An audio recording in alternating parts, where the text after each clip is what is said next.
ꯄꯥꯎꯆꯦꯗ ꯌꯨꯝꯐꯝ ꯑꯣꯏꯕ ꯃꯔꯨꯑꯣꯏꯕ ꯄꯥꯎ ꯈꯔ ꯑꯞꯗꯦꯠ ꯇꯧꯖꯔꯤ꯫ ꯅꯣꯅꯦꯗ ꯂꯦꯟꯁ꯭ꯂꯥꯏꯗ ꯃꯗꯁ꯭ꯂꯥꯏꯗ ꯊꯣꯛꯄꯗꯒꯤ ꯃꯤꯌꯥꯝ ꯑꯋꯥꯕ ꯃꯥꯌꯣꯛꯅꯔꯦ꯫ ꯍꯧꯈꯤꯕ ꯅꯨꯃꯤꯠ ꯈꯔꯅꯤꯗ ꯅꯣꯡ ꯀꯥ ꯍꯦꯟꯅ ꯆꯨꯈꯤꯕꯅ ꯃꯔꯝ ꯑꯣꯏꯔꯒ ꯅꯣꯅꯦ ꯗꯤꯁꯇ꯭ꯔꯤꯛꯀꯤ ꯃꯅꯨꯡ ꯆꯟꯕ ꯃꯐꯝ ꯀꯌꯥꯗ ꯂꯦꯟꯁ꯭ꯂꯥꯏꯗ ꯑꯃꯁꯨꯡ ꯃꯗꯁ꯭ꯂꯥꯏꯗ ꯊꯣꯛꯄꯗꯒꯤ ꯃꯤꯌꯥꯝꯗ ꯆꯥꯎꯅ ꯈꯨꯗꯣꯡꯆꯥꯗꯕ ꯃꯥꯌꯣꯛꯅꯔꯦ꯫ ꯗꯤꯁꯇ꯭ꯔꯤꯛ ꯑꯁꯤꯒꯤ ꯃꯅꯨꯡ ꯆꯟꯅ ꯂꯩꯕ ꯏꯝꯐꯥꯜ ꯖꯤꯔꯤꯕꯥꯝ ꯅꯦꯁꯅꯦꯜ ꯍꯥꯏꯋꯦꯒꯤ ꯂꯨꯋꯥꯡꯆꯨꯝ ꯑꯃꯁꯨꯡ ꯔꯥꯡꯈꯨꯡꯈꯨꯜ ꯑꯅꯤꯒꯤ ꯃꯔꯛꯇꯁꯨ ꯆꯥꯎꯅ ꯆꯤꯡ ꯅꯤꯡꯈꯥꯏꯔꯛꯄꯗꯒꯤ ꯂꯝꯕꯤ ꯑꯁꯤ ꯐꯥꯎꯅꯕ ꯌꯥꯗꯅ ꯂꯩꯔꯦ ꯍꯥꯏꯔꯤ꯫ ꯆꯤꯡ ꯅꯤꯡꯈꯥꯏꯔꯤꯕ ꯃꯐꯝ ꯑꯗꯨꯗꯒꯤ ꯅꯥꯀꯜ ꯑꯅꯤꯃꯛꯇ ꯃꯁꯤꯡ ꯌꯥꯝꯂꯕ ꯒꯥꯔꯤ ꯀꯌꯥ ꯄꯟꯗꯨꯅ ꯂꯩꯔꯤ꯫ ꯂꯝꯕꯤ ꯁꯦꯝꯕꯒꯤ ꯊꯕꯛ ꯇꯧꯔꯤꯕ ꯀꯟꯁꯇ꯭ꯔꯛꯁꯟ ꯀꯝꯄꯅꯤꯁꯤꯡꯅ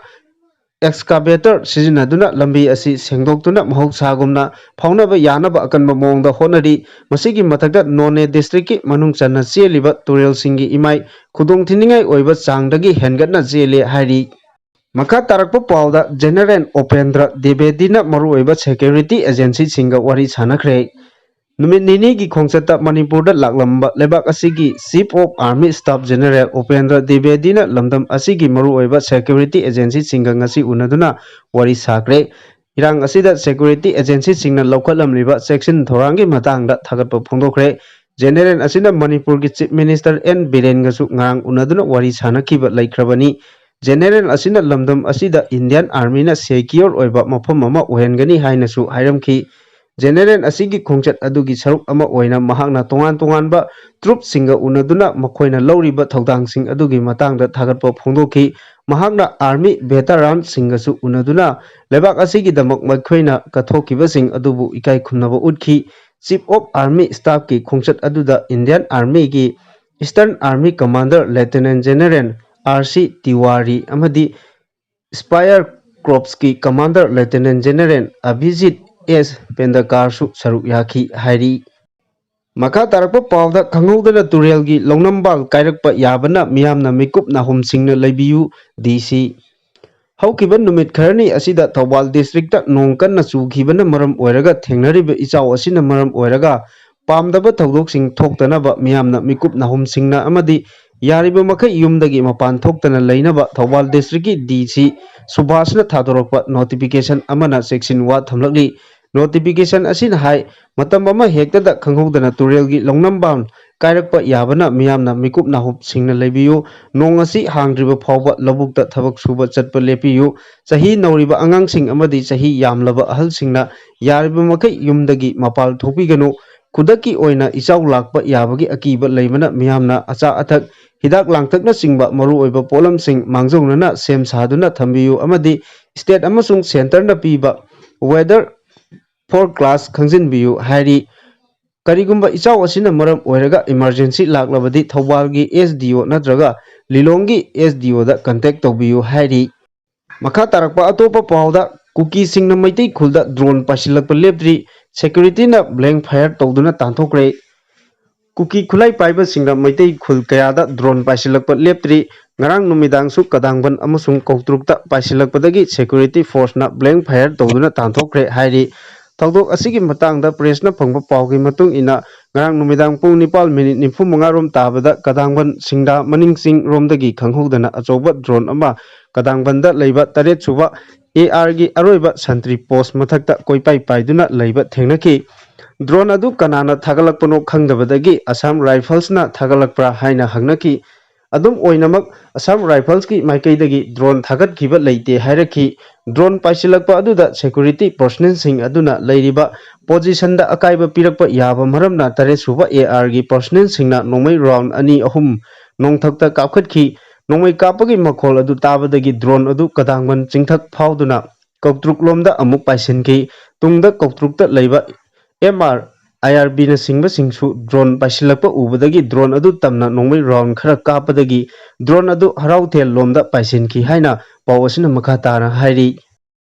ꯃꯈꯥ ꯇꯥꯔꯛꯄ ꯄꯥꯎꯗ ꯁꯨꯒꯤ ꯃꯇꯥꯡꯗ ꯁꯦꯟꯇꯔꯅ ꯁ꯭ꯇꯦꯠ ꯂꯩꯉꯥꯛꯇ ꯀꯟꯀ꯭ꯔꯤꯠ ꯑꯣꯏꯕ ꯋꯥꯐꯝ ꯑꯣꯐꯤꯁꯤꯌꯦꯜ ꯑꯣꯏꯅ ꯐꯣꯡꯗꯣꯔꯛꯄ ꯂꯩꯇ꯭ꯔꯤ꯫ ꯁꯤ.ꯑꯦꯝ. ꯁꯁꯄꯦꯟꯁꯟ ꯑꯣꯐ ꯑꯣꯄꯔꯦꯁꯟ ꯁꯨꯒ ꯃꯔꯤ ꯂꯩꯅꯅ ꯄꯥꯏꯈꯠꯂꯛꯀꯗꯕ ꯊꯕꯛ ꯊꯧꯔꯝꯁꯤꯡꯒꯤ ꯃꯇꯥꯡꯗ ꯁꯦꯟꯇꯔꯅ ꯁ꯭ꯇꯦꯠ ꯂꯩꯉꯥꯛꯇ ꯀꯟꯀ꯭ꯔꯤꯠ ꯑꯣꯏꯕ ꯋꯥꯐꯝ ꯑꯃꯠꯇ ꯁ꯭ꯇꯦꯠ ꯂꯩꯉꯥꯛꯇ ꯐꯣꯡꯗꯣꯔꯛꯄ ꯂꯩꯇ꯭ꯔꯤ ꯍꯥꯏꯅ ꯆꯤꯐ ꯃꯤꯅꯤꯁꯇꯔ ꯅꯣꯡꯊꯣꯝꯕꯝ ꯕꯤꯔꯦꯟꯅ ꯐꯣꯡꯗꯣꯛꯈ꯭ꯔꯦ꯫ ꯋꯥꯐꯝ ꯑꯁꯤ ꯉꯁꯤ ꯃꯍꯥꯛꯀꯤ ꯁꯦꯀ꯭ꯔꯦꯇꯔꯤꯌꯦꯠꯇ ꯄꯥꯡꯊꯣꯛꯄ ꯄꯥꯎꯒꯤ ꯃꯤꯐꯝ ꯑꯃꯗ Chief Minister Nongthombam Birena Phongdokibani Kuki lalhouba singa chathariba sugi ground rule center na review tawkiba adugi matangda paumisingna hangba wahang amagi paukhum piduna Chief Minister Nongthombam Birena hai Kuki lalhouba singa chathariba su agreement adu withdraw tawnaba state lengakna firep lawkhrabani hiram asigi matangda assembly mifamna su warep lawkhrabani su asi mapung oina lamdam asida tangdu leitaba puraknabagi pandamda chathakibani adubu tangdu leitaba lakpagi mahuta violence ki thabak thokpa hengalakpana maram oiraga tangdu leitabada thugairibasing adu suda yawhandaba haibasi aikhoigi wakatni sugi ground rule thugairibasingi mathakta kari khongthang lokhatkadage amadi kari lokhatle haibagi matangda state lengakta official oina khangalakpa leitri pau oina hiram asigi matangda center da khanakhiba laikre haibadi tare adum oinamak hojik phawbagi oina center gi maikeidagi hiram asiga mari leinana makhal amatagi wafum amata official oina khangalakpa leitri haina Chief Minister Nongthomba Birena makhatana phongdoki makha tarakpa pauda kautrukta khulai paiba masel kapnabada ahum sokle Khulai Paiba Masel gi marakta Nongmei kapnabagi thokdokta mioi ahum sokpadagi Imphal gi tongan-tonganba hospital singda Tannakhre hairi thokdok asi ngasi nungthil Imphal West District ki Lamsang Police Station na konba Kautruk Lower Primary School amadi community hall ani gi marakta thokibani thokdok aduda soklaba mioi sing adudi mayang langjingdagi pulkrambam Amar chahi kunithoi Langthabaldagi Moirangthem Alex amadi Tenthadagi Laisam Gopen chahi kunthani hairi thokdok asigi matangda pressna phangba paugi matung inna Kautrukta case amagi wathokta marai yanarakpadagi Khulai Paiba Maselgi marakta awayakhum tawnaduna khanarapadagi laibak thiba thokdok asi thokibani thokdok aduda pukrambam Amar amasung Moirangthem Alexna yet thangba amasung oi thangba khutta Nongmeina panduna sokpadagi Rims Hospital da layeng chathari aduga tenthadagi Laisung Gopen chahi kunthra koba amana Nangangi charukta Nongmei maruna panbadagi soktuna Ras Medicity da laikannari thokdok asi thokle haibagi pau tabadagi mafam aduda security force singi apunba khutpu ama changsinduna akanma mongda thiba humbagi thabak chathakre hairi makha tarakpa adopa pauda Khulai kaya phagatkre Security force na lamdam masigi tungan-tunganba mafamda thiba humbagi thabak chathabada masing yamlaba khuju khulai kaya phagappa ngamle hairi police tagi phangba paw amana hai Bishnupur district ki manung chanba Wainem Kainong Maning amadi ayokpa khulda thiba humbagi thabak chathabada khuju khulai kaya phagatpa ngamkhi phagalaba khulai sing adudi AK rifle ama 303 rifle ama 12 bore single barrel ama magazine yauba 9mm pistol ama hand grenade taramathoi detonator taramathoi insas LMG gi magazine ama 7.62 mm LMG gi magazine ama tube launcher ama WP smoke bomb ama walkie talkie set ama helmet ani tear gas shell nipal tear smoke bomb manga kapa yariba nongoi maru nifu nipal improvised mortar ama B box ama mortar shell ani hammer shack ama amadi camouflage uniform ani ni hairi makha tarakpa pauda Tripura State Museum da Manipur gi maru oiba polam kaya nongna thamlagani PAWF Tripura Assam amadi Meghalaya gi Maitai Ichil Inau Singi Khongul liba chatkiba Patriotic Writers Forum PAWF Manipur gi mioi tarani thoina saba mihut kangbu ama ngarang Tripura gi konung Agartala da thungkibaga loinana ngasi ayuk Tripura State Museum da changduna museum asigi curator Sampa Mebiaga makhoiga office da haktengnana unaduna museum asigi matangda wa khanakibaga loinana Manipuri corner da Manipur gi puwari ga chago nariba polam kaya hapsin bagi wafam sing haudokibaga loinana ayabasu pirakre hairi loinana Manipur gi iyong da saba lairung phi forum gi secretary Rakesh Nauremna curator Sampa Nebiagi mafamda khudol tamduna Manipur gi culture gi phajaba masak singi matangda paudamkhre haina forum asigi secretary Rakesh Nauremna thadoropa chirol amana hairi chirol asina makha taraduna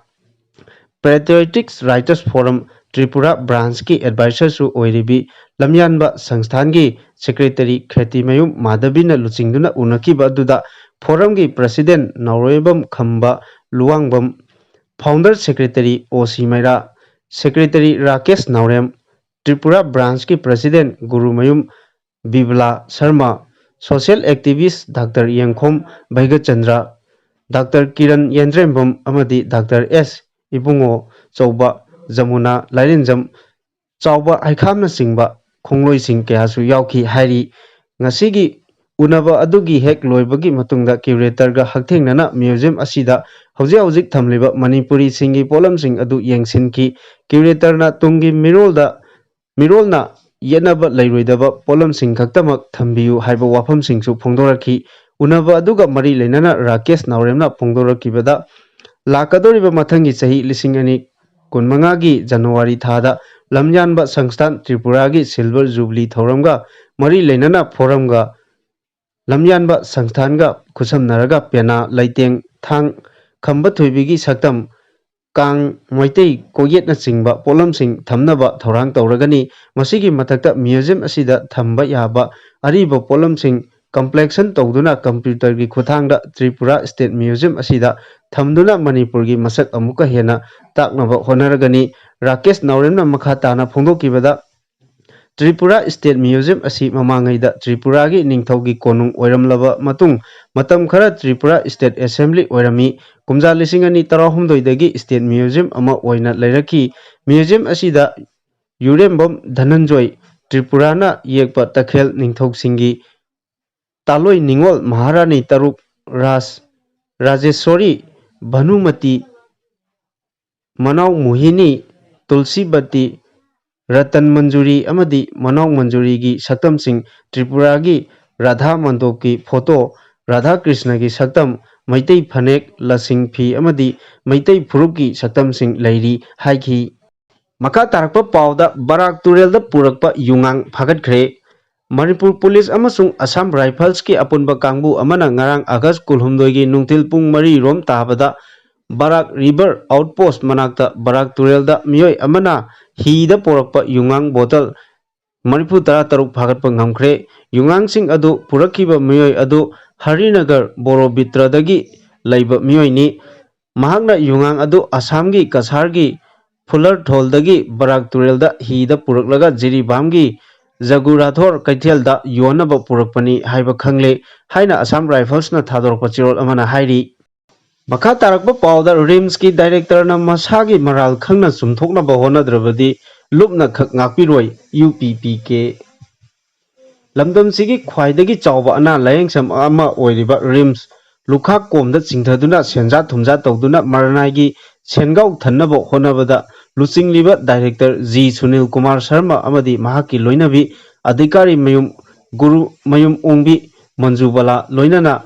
khongburoi oiriba Chief Account Officer Sairem Sarat Singhana masagi maral losinaba honariba asi khudakta lepkadabani director asina masagi maral chumthoknaba honadrabadi lupna khak ngakpiroi masida natana RIMS manungda staff kharna yu karbar chathaduna institute asigi hostel da miyoi kyana sanai yuneiduna aranba mongda thabak kya chathariba asi khudakta leptrabadi miyam khangna chairak piragani haina United People's Party of Kanglaipak UPPK na phongdorakli party asina thadorokpa cherol amada RIMS hospital bu lukhak komda chingthaduna maranai gi sengau thannaba honabada lucingliba institution asigi director amadi mahaki loinabina loinana khongburoi oiriba chief accountant officer na chathakiba aranmasing sumthoknaba party gi maikeidagi kanglaisa ama oina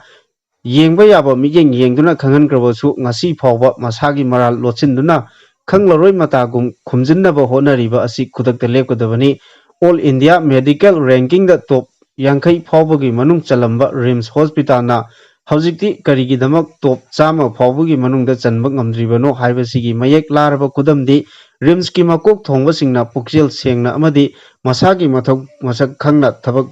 tawdabagi mahaini haina phongdoki party asina chathagiba thijin humjinbagi thabakta phanglakiba aranba asoibasing sumthoknaba khangankhrabasu haujik phawba hanba laitri director asigi loinabina RIMS ta tongan ba posting hapkani amadi thika pigani haina miyoi 18 dagi lawkiba lupa lakh khujing oiba senpham adusu ngasidagi numit 10 gi manungda lawruriba miyoi sing aduda handokpi hi dabani hairi RIMS ki director ki saklo lawribi director ki loinabi Manju Bala director ki PA oiribi भिक्टोरियाबु थादोक्तुना contract अमसुंग supply की bill थादोक्नबगीदमक्ता चादा मरी खोंगटपगी थबक चथहली मसीदा director की पीए असिनसु अरानबा तौबा अमदी सेंजा थुमजागी गैंग खुपु असिगी मसा अमा ओइना मसोंग फल्लिबा अदु लेपगा लोइनना मसागी मराल ngapi लुप अमदी मियामदा चंगजगदबनी हाइरी डायरेक्टर असिगी लोइनबिना हॉस्पिटल असिगी सप्लाई की थबक सिंगदा खुद थिंजिंदुना नियम की मतुंग इन्ना टेंडर तौदुना मतिक चाबा मियोइसिंग अमदी फार्म सिंग खनबगी महुत्ता सेंजा थुमजा तौदुना खुद चाबी मियोइसिंगदा सप्लाई पीरिबा अदु डायरेक्टरना खुदकता लेफनदुना अथुबदा नियम चुमना टेंडर की प्रोसेस तौगदबनी लोइनना रिम्स की चीफ अकाउंटेंट ऑफिसर ना डायरेक्टर दा चेरोल तौदुना डेप्यूटी डायरेक्टर की एडमिनिस्ट्रेटिव पावर सिंग लौथोक्तुना मखोय अनिना तौनिंगबदा तौबा अमदी चटना कांगलोन ngakतना ए ब्लॉक ता चथरीबा अरानबा थोंगसिंग खुदकता लेपकदबनी लेंगाक असिना तुंगी मिरोलबु मयाई काबा निसादगी कन्नबा वार ऑन ड्रग्स की खोंजंग चंगसलिंगै चेरक्ता महिलोइसंग अमसु ओइरिबा रिम्स मनुंगदा स्टाफ खरना युगी कारबार चथदुना तोंगान तोंगानबा इंस्टीट्यूट असिगी हॉस्टेल दसु मियोई कयाना सानै युनैदुना अरानबा थोंग कया चथरीबा असि खुदकता लेपत्रबदी मियाम खंगना चेराक पीरगनी मसी पुनमकी मपुंग ओइबा हौरफम ओइरिबा डायरेक्टर जी सुनील कुमार शर्मना मसागी मराल खंगना चुमथोकनबा होनद्रबदी लुपना खक ngakpiroi hainasu चेरोल असिना अकनबा वाफम थमलकली